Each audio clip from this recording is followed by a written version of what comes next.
The candles have burned down to stubs. Catherine Howard is 19 years old, and she can hear footsteps approaching her chamber at Hampton Court. Footsteps that do not belong to her. Ladies in waiting do not belong to servants bringing food or fresh linens. Do not belong to anyone who should be walking these corridors at 11 o'clock at night. She was, until approximately 6 hours ago, Queen of England, wife of Henry VIII, the most powerful woman in the kingdom, a girl who had risen from obscure poverty to wear the crown that Anne Boleyn had died for and Jane Seymour had died wearing.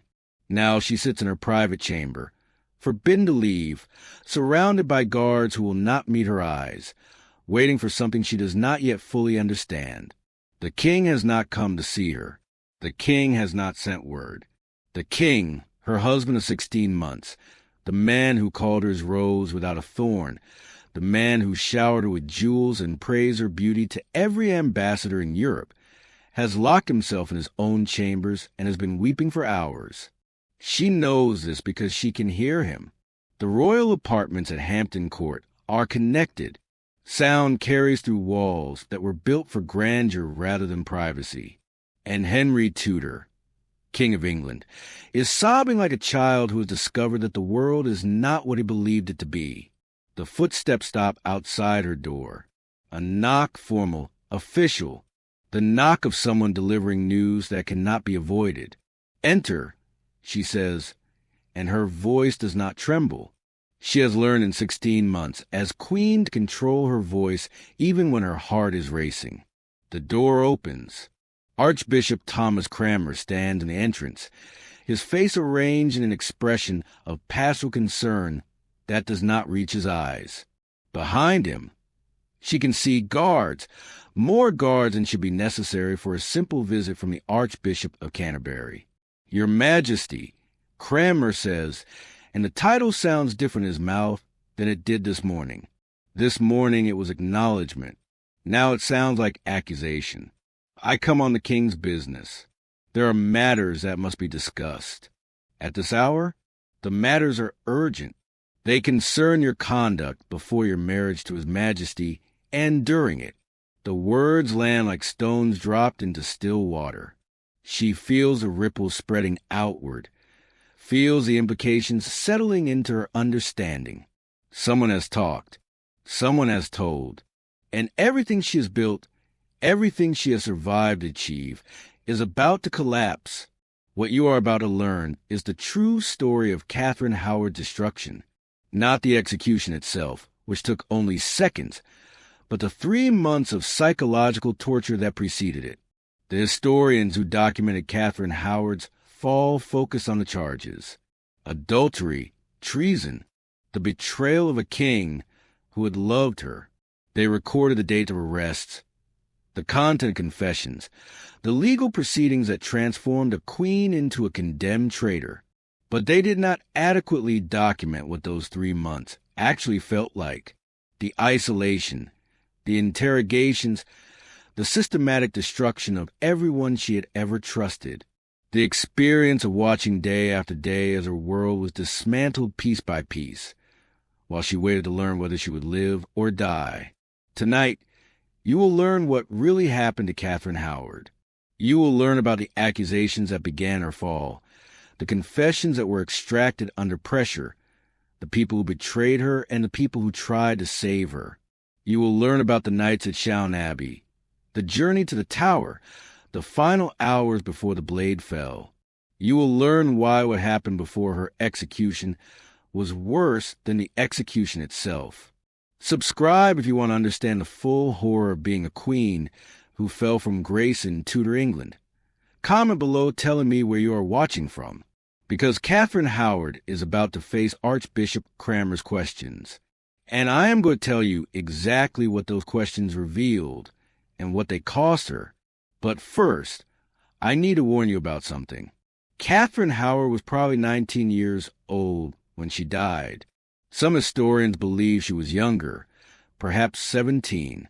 She was a teenager who had been raised in chaotic circumstances, who had experienced things that no child should experience, who had made choices that Tudor morality condemned, but that modern understanding might view very differently. What happened to her was not justice. It was a systematic annihilation of a young woman who had become inconvenient to powerful men. This is not a story with a happy ending, but it is a story that deserves to be told accurately. Let us begin. To understand what happened to Catherine Howard, you must first understand what happened to her before she became queen. Catherine was born around 1523. The exact date is uncertain, because she was not considered important enough at the time for anyone to record precisely. She was the daughter of Lord Edmund Howard, a man perpetually in debt, perpetually seeking patronage, perpetually failing to provide for his large family. Her mother died when Catherine was young. Her father shipped her off to the household of her step-grandmother, the Dowager Duchess of Norfolk, where she would be raised with other young relatives and taught the skills that might help her find a husband someday. The Dowager Duchess's household was, by later accounts, remarkably poorly supervised. Dozens of young people lived there, relatives, wards, servants, children. The girls slept together in a large dormitory called the Maiden's Chamber. At night, when the older women had retired and the household supervision relaxed, things happened in that dormitory that would later destroy Catherine Howard's life. When Catherine was perhaps 13 years old, her music teacher, a man named Henry Mannix, began paying her special attention. The attention escalated. Mannix later testified that he had touched her intimately, that she had permitted liberties that stopped just short of full intercourse. Whether Catherine understood what was happening, whether she consented in any meaningful sense, whether a 13-year-old can consent to attention from an adult teacher. These questions were not asked by the investigators who later examined the case. What mattered to them was that Catherine Howard had been touched before her marriage to the king. After Mannix, there was Francis Derham. Derham was a secretary in the Duchess's household.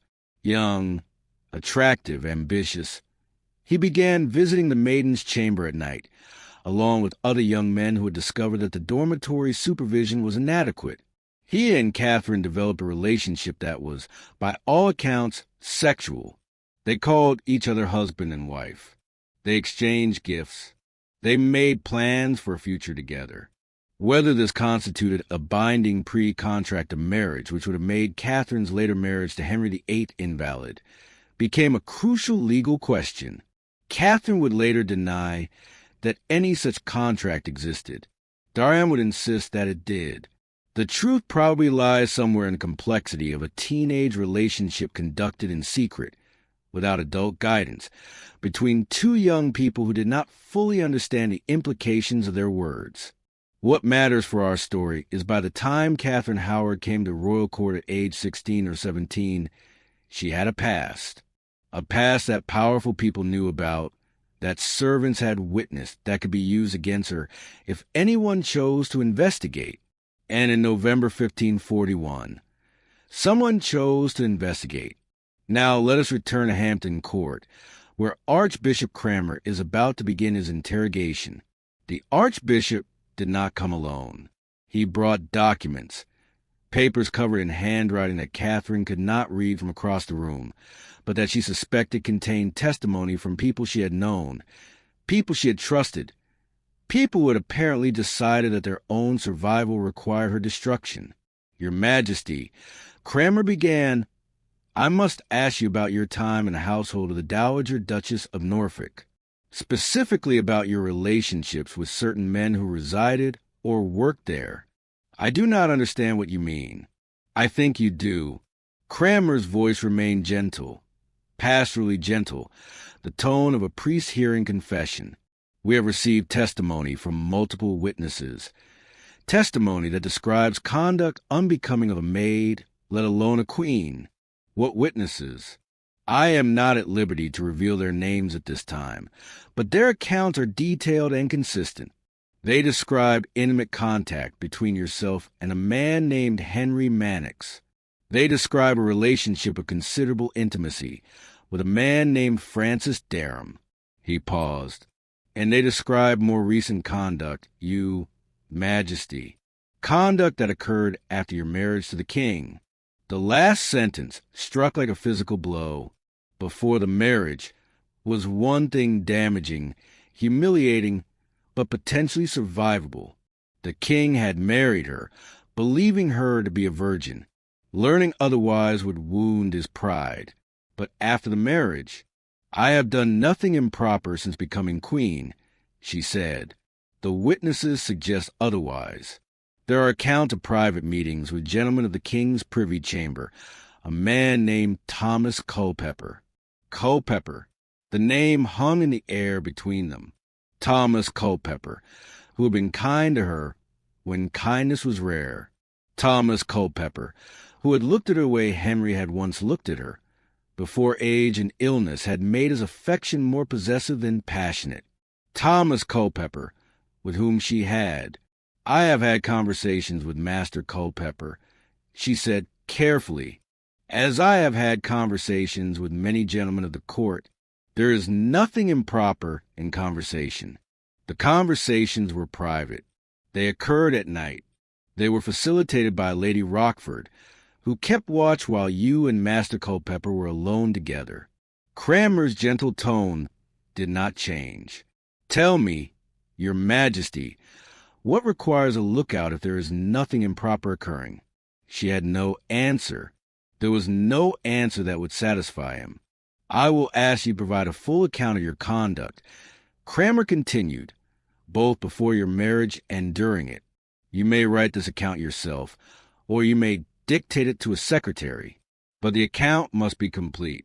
His Majesty requires complete honesty, and if my account does not match the testimony you have received, then there will be further questions. There are methods for determining truth. When accounts conflict," his voice remained gentle, but the implication was clear. Torture was not typically used on women of noble birth, but there were other pressures that could be applied. And everyone she cared about, everyone who had helped her, everyone who had kept her secrets, could be subjected to methods that would make them say whatever the investigators wanted to hear. "I will write my account," she said. "Tonight, you will have it by morning. I will wait." Cranmer settled into a chair near the door. He was not leaving. He would watch her write, would take the document directly from her hands, would ensure that she had no opportunity to coordinate her story with anyone else. She was already alone. The isolation had begun. Let me stop here to explain something about Tudor interrogation, because without understanding the system Catherine was facing, you cannot understand what the next 3 months would cost her. When the Tudor state decided to investigate someone, it did not simply ask questions and accept the answers. It conducted a comprehensive examination that sought to uncover every possible fact, implicate every possible associate, construct the most damaging possible interpretation of events. The investigators would begin by gathering testimony from anyone who might have relevant information. Servants, relatives, friends, enemies, everyone would be questioned. The questioning would be persistent, repeated, designed to catch inconsistencies and contradictions that could be exploited. Those who refused to provide useful testimony faced consequences. Minor figures might be threatened with imprisonment or loss of position. More significant figures could face charges of their own misprision of treason, concealment of information, participation in whatever crimes were being investigated. The system created overwhelming pressure to provide information, even if providing that information meant betraying people you had known and trusted. Once sufficient testimony had been gathered, the principal subjects would be questioned directly. Their accounts would be compared to the testimony already collected. Any discrepancy, any detail that did not match, would be treated as evidence of deception, and deception in matters touching the king's honor was itself a crime. For Catherine Howard, this system meant that her fate depended not only on what she said, but on what everyone else said. And everyone else was being questioned simultaneously, under pressure to reveal everything they knew or suspected, with their own survival depending on their cooperation. The system was designed to produce confessions. It almost always succeeded. Catherine wrote her account that night, with Cranmer watching from across the room. She had to make choices what to admit, what to deny, what to minimize. She could not know exactly what the witnesses had said, could not coordinate her story with theirs, could not anticipate which details would be verified and which would be challenged. She admitted to Mannix. She admitted that he had touched her, that she had permitted liberties that she should not have permitted. She was careful to emphasize that there had been no actual intercourse, a crucial distinction that might affect whether her marriage to the king was considered valid. She admitted to Derham. She admitted the relationship, the intimacy, the nights in the maiden's chamber when he had visited her bed. But she denied that there had been any pre-contract of marriage. She denied that she had ever promised to marry him. She framed the relationship as something that had happened to her. Youthful indiscretion the result of inadequate supervision rather than something she had chosen. And she denied Culpeper. She admitted the meetings she had since Lady Rochford and others had witnessed them. But she denied that anything improper had occurred. They had talked. They had exchanged tokens of affection. But there had been no physical intimacy, no betrayal of her marriage vows, no adultery. The denial was her gamble. Adultery after marriage was treason. Treason meant death. If she could maintain that nothing treasonous had occurred with Culpeper, if the meetings could be characterized as indiscreet rather than criminal, she might survive. The gamble depended on Culpeper telling the same story. She would learn in the days that followed that Culpeper was not going to tell the same story. The morning after Cranmer's visit, Catherine was moved from her private chambers to a smaller suite elsewhere in Hampton Court. The move was presented as temporary, a change of accommodations while certain matters were resolved. But she understood what it meant. She was being separated from her household, from her servants, from anyone who might help her coordinate her defense. She was permitted to keep a few ladies in waiting. But these women were carefully selected people whose loyalty to the king exceeded their loyalty to her. People would report every word she spoke, every tear she shed, every moment of despair she displayed. She did not see Henry. She would never see Henry again. What she heard through the careful silence that surrounded her was that the king had moved from grief to rage. The weeping she had heard through the walls had given way to fury. Henry was calling for a sword so that he could kill her himself. Henry was announcing that she had been the opposite of everything he believed her to be. Henry was demanding that everyone who had deceived him, everyone who had failed to reveal her past, be hunted down and punished. The investigation expanded daily.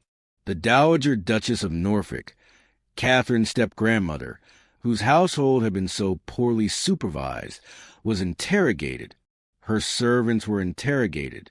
Every person who had lived in that household during the years of Catherine's residence was identified and questioned. Henry Mannix was arrested. Francis Durham was arrested. Thomas Culpeper was arrested. Lady Rochford Jane Bullen, the widow of Anne Bullen's brother, who had served Catherine as lady-in-waiting and had facilitated the meetings with Culpeper, was arrested. One by one, everyone Catherine had ever trusted was taken into custody. One by one, they were questioned under conditions designed to produce whatever answers the investigators wanted. And one by one, they began to talk. The testimony that emerged from these interrogations painted a picture that Catherine could not escape. Mannix confirmed the relationship, provided details that Catherine had hoped would remain private, described intimacies that transformed a teenage girl's indiscretion into evidence of a pattern of immoral conduct. Durham was more damaging under questioning and quite possibly under torture, though the records are not explicit. He revealed everything: the nights in the maiden's chamber, the physical intimacy, the terms husband and wife that they had used with each other. He also revealed something Catherine had not admitted, that when he had come to court after her marriage to the king, seeking employment in her household. She had given him a position. She had kept him close. Why would a queen give employment to a former lover unless she intended to resume the relationship? That was the question the investigators asked. That was the interpretation they placed on conduct that might have had other explanations. But the most damaging testimony came from Culpeper. Culpeper had been questioned separately, without knowledge of what Catherine had said in her written account. And Culpeper had, facing charges of treason that could result in a hideous death, had not maintained the same denials that Catherine had offered. He admitted to meetings. He admitted to affection. He admitted that in his own words, he intended and meant to do ill with the queen, and that in likewise, the queen so minded to do with him. Intention. The word was crucial. Even if nothing physical had occurred and the investigators were not certain either way, the intention to commit adultery was itself treasonous. Culpeper had confessed to intending what Catherine denied had ever been intended. The stories did not match. And when stories did not match, the investigators assumed the worst. Let me take you now to November 22nd, 1541, when Catherine Howard learned what her situation had become. She had been held in the smaller suite at Hampton Court for nearly 3 weeks.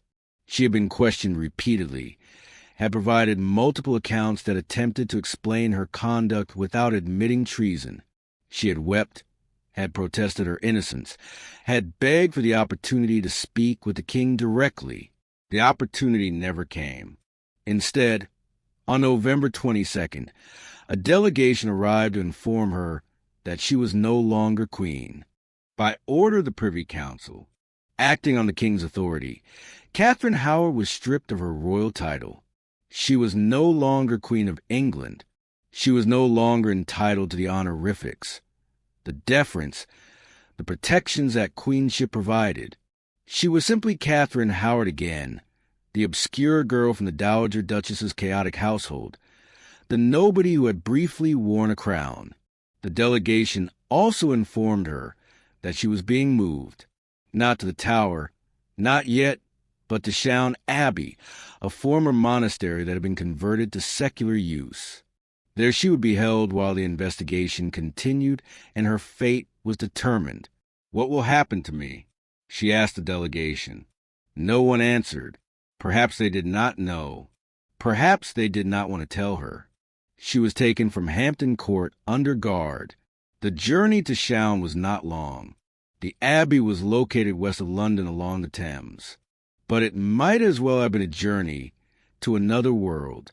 Every mile she traveled took her further from the life she had known, closer to whatever ending awaited her.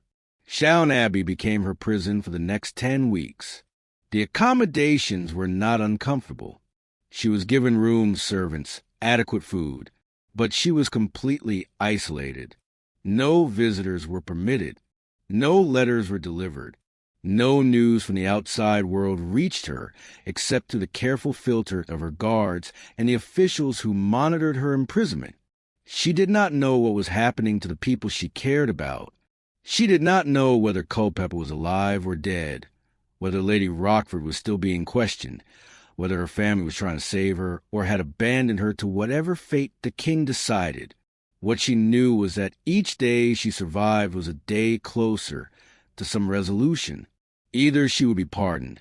The king was unpredictable, had shown mercy before, might decide that her youth and foolishness deserved forgiveness, or she would be condemned.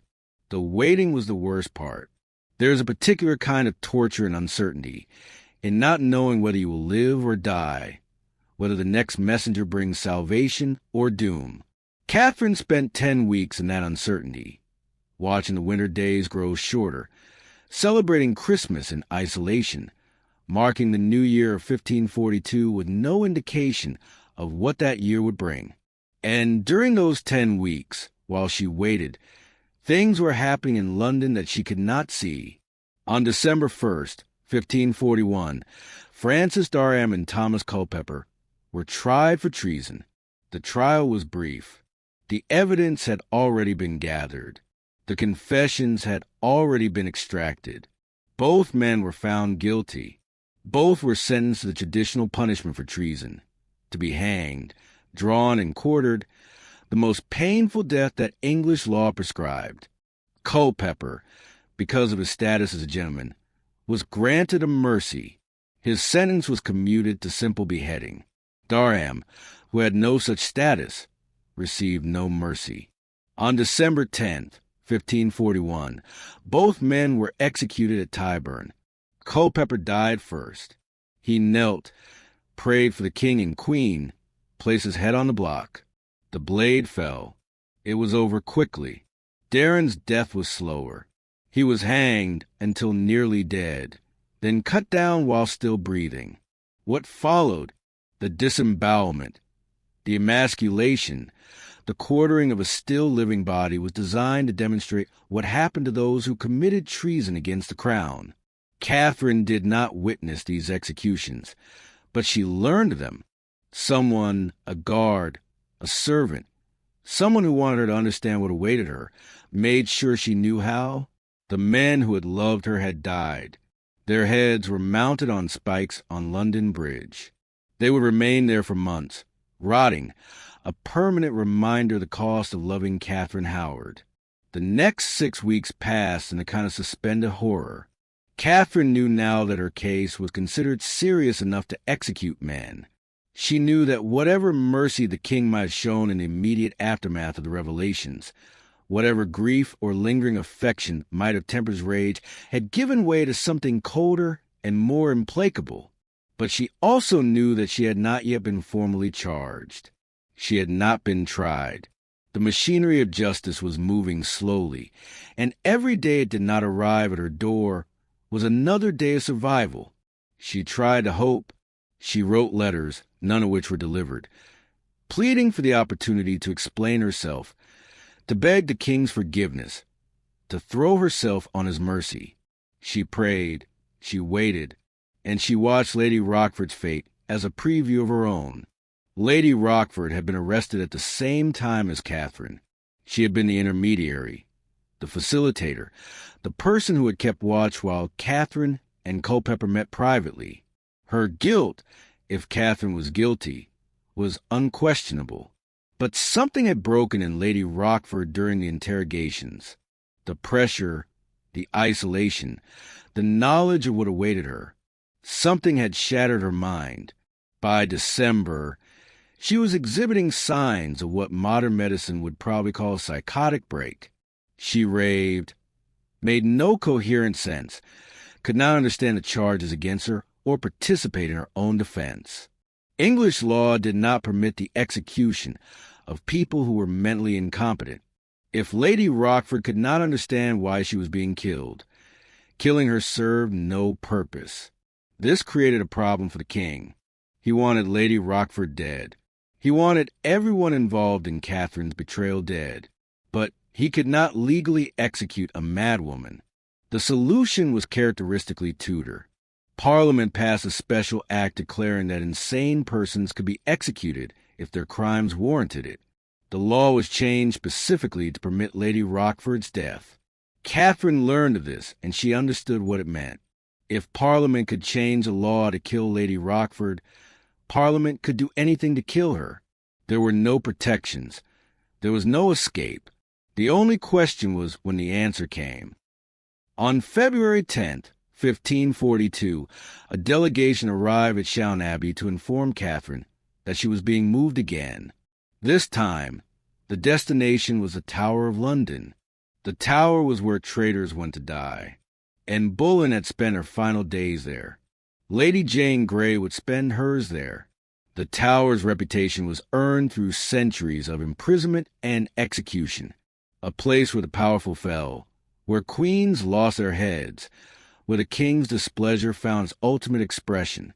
Catherine had known on some level that this moment was coming, but knowing and experiencing are different things. When the delegation told her she was going to Tower, something collapsed inside her. Some hope she had not admitted to holding. Some belief that perhaps the king would relent. She did not collapse outwardly. By all accounts, She maintained her composure during the journey. She entered the barge that would carry her along the Thames with dignity intact. She passed under London Bridge, where the heads of Durham and Culpeper still rotted on their spikes. A sight that was certainly deliberate, a final reminder of what her choices had cost. She entered the Tower through the Watergate that later generations would call Traitor's Gate. She was escorted to the rooms where she would spend her final days, and she prepared to die.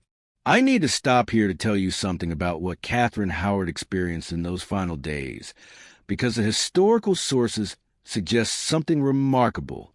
By all accounts, Catherine did not spend her last days weeping or pleading or protesting her innocence. She spent them preparing. She asked for the block to be brought to her room so that she could practice laying her head upon it.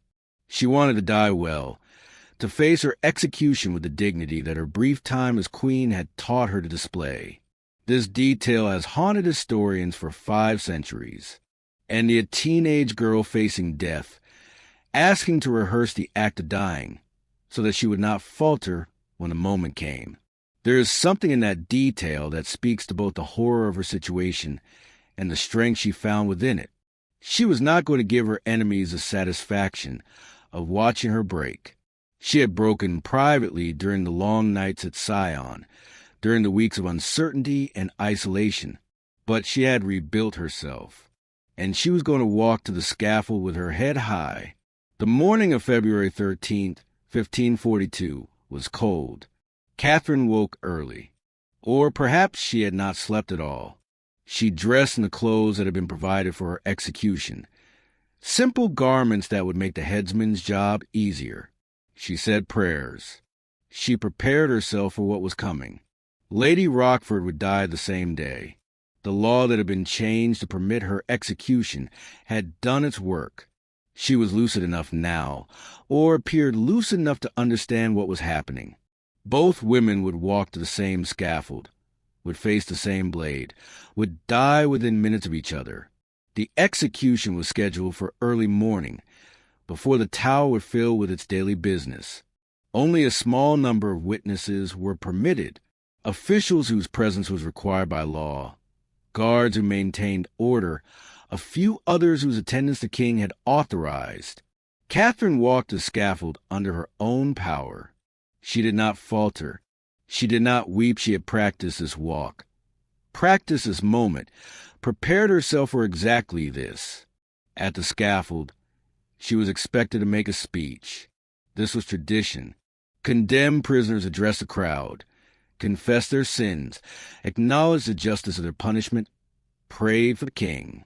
The speech was not optional. Refusing to give would have been a final act of defiance that the authorities would not tolerate. Catherine gave her speech. The exact words were not recorded, or rather, different witnesses recorded different versions, and precise text is uncertain, but the general content is consistent across accounts. She acknowledged that she deserved death. She prayed for the king and for his welfare. She asked those present to pray for her soul. She did not confess to adultery. Even at the end, facing the blade, she maintained that she had not committed the act that justified her death under law. She had been foolish, indiscreet, guilty of conduct unworthy of a queen, but she had not betrayed her marriage vows. The confession she did not give was perhaps her final act of resistance, the only thing left that was hers to control. She knelt. She placed her head on the block. The same motion she had practiced, the same position she had rehearsed. The headsman raised his axe. One stroke. It was over. Catherine Howard was dead at 19 years old, having been Queen of England for 16 months, having spent the last 3 months of her life in a waking nightmare that made the death itself almost a relief. Lady Rochford followed her moments later.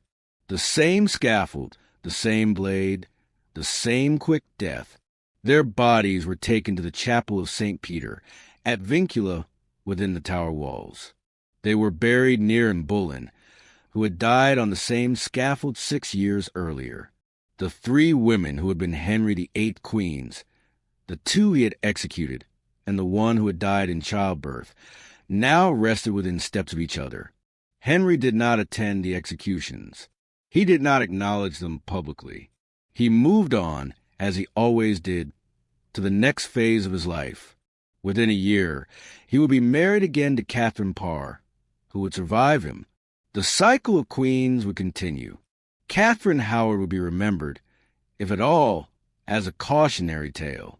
But let us go back, because I have not yet told you the worst part of Catherine Howard's story. The worst part was not the execution. The execution was quick. A few seconds of terror, then nothing. The worst part was what preceded it. The worst part was watching everyone she had ever trusted be destroyed. Mannix, interrogated and forced to reveal intimate details of her childhood. Derham, tortured and executed in the most horrible manner the law prescribed. Culpeper, beheaded for the crime of loving her. Lady Rochford, driven to madness by the pressure of the investigation, executed under a law that was changed specifically to permit her death. The members of her household dismissed, some of them imprisoned, all of them permanently marked by their association with her. Her family, the Howards, one of the most powerful families in England, forced to denounce her, to distance themselves, to participate in her destruction, to preserve their own positions. Everyone who had known her, served her, cared for her, all of them swept up in the machinery of Tudor justice.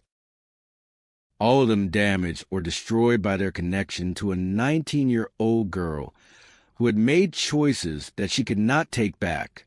The worst part was the 3 months of isolation at Chown, not knowing whether she would live or die, not knowing what was happening to the people she loved, unable to help them, unable to save them, unable to do anything except wait and hope and despair.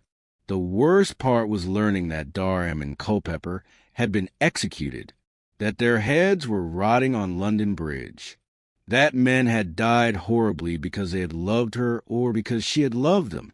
The worst part was a journey to the Tower, passing under those rotting heads, knowing that her own death was now inevitable, that the question was only when and how. The worst part was the days in the Tower, practicing how to lay her head on the block, rehearsing her own death so that she could perform it with dignity. The worst part was walking to scaffold on that cold February morning, knowing that everything she had been, everything she might have become, was ending at 19, that her life had been a brief and terrible arc from poverty to royalty to this. The execution was not the worst part. The execution was the end. Everything that preceded it was worse. What happened to Catherine Howard deserves to be remembered accurately, not as a simple story of crime and punishment, but as a complex tragedy shaped by forces that a teenage girl could not possibly have controlled. She was born into circumstances that left her vulnerable, raised in a household where supervision was absent and predatory adults had access to children, subjected to sexual attention from her music teacher when she was perhaps 13 years old, attention that she may or may not have understood, that she certainly could not have meaningfully consented to. She formed relationships in that unsupervised environment that would later be used to condemn her. She made choices that reflected her circumstances, her age, her lack of guidance from adults who should have protected her. She was brought to court as a teenager, presented to a king who was looking for a new wife, thrust into a position of impossible pressure and scrutiny. She was expected to be perfect, to be the virgin bride that Henry wanted, the obedient wife that the court required, the careful politician that survival demanded. She was none of these things. She was a teenager with a past, with feelings, with a capacity for affection that got her killed. Was she guilty of adultery? The evidence is ambiguous. Culpeper confessed to intention.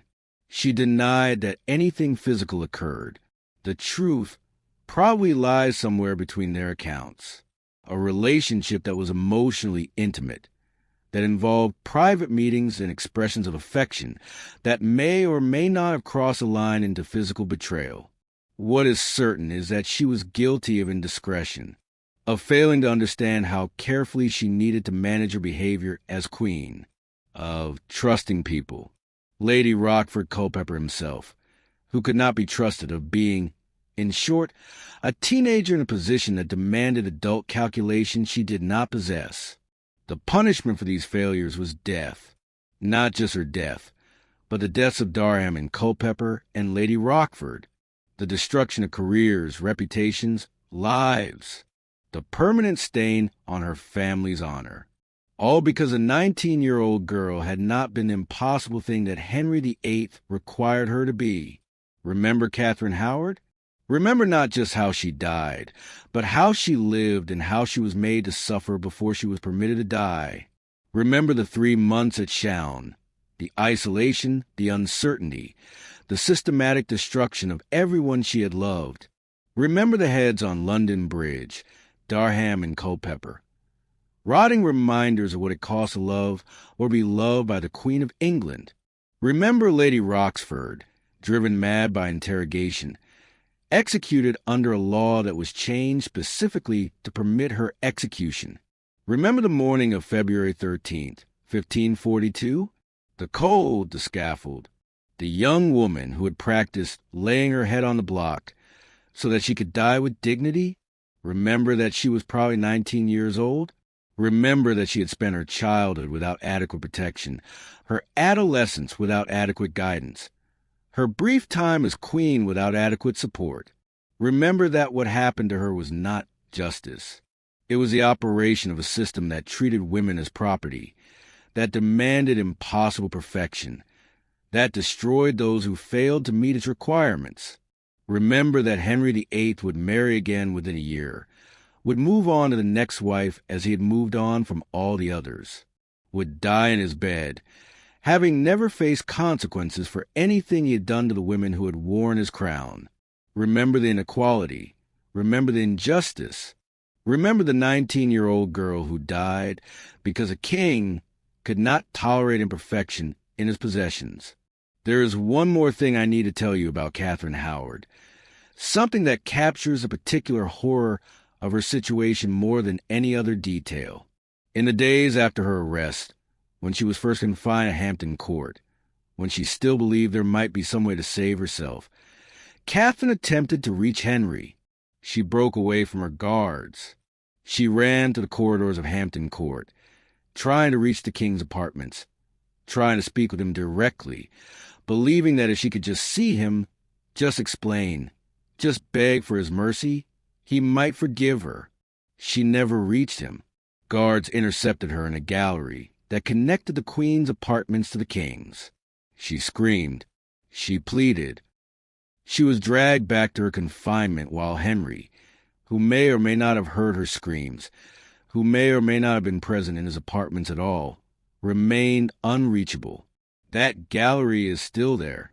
It is called the Haunted Gallery. Now, visitors to Hampton Court report hearing screams there. A young woman's voice, desperate, terrified, crying out for a king who would not listen. Whether the ghost is real is a matter of opinion, but the story behind it is historical fact. Catherine Howard did run through those corridors. She did scream for Henry. She was dragged away without reaching him, without speaking to him, without ever seeing him again. He was perhaps 50 feet away. He might have heard her voice. He chose not to respond. That moment, that failed attempt to reach a man who had once loved her, might be the most terrible moment in her entire terrible story. Not the execution, which at least had the mercy of finality, but the gallery, the screaming, the knowledge that her husband was so close and would not help her. That is what happened to Catherine Howard before her execution. That is what was worse than death. Subscribe if you want more hidden histories revealed. Comment below telling me where you are watching from.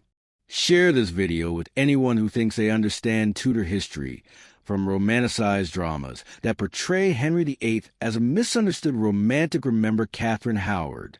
Remember the gallery. Remember the screams. Remember